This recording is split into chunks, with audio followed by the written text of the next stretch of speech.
不是你想要的爱？为什么每个人都不再追梦，到后来每个人向现实低头？这样的生活，你快乐吗？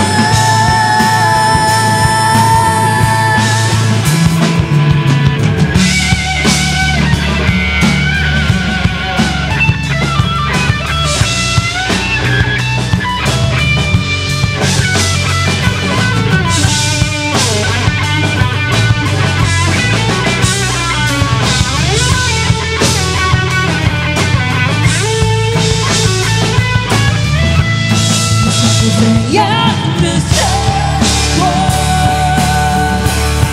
我是否还在听别人的话而过？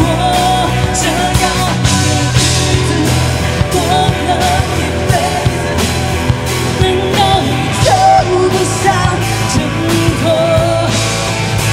为自己而活。曾经跟我说的那些话，过了这么久，你还在记得？会不为自己而活？你曾经跟我说的那些话，过了这么久。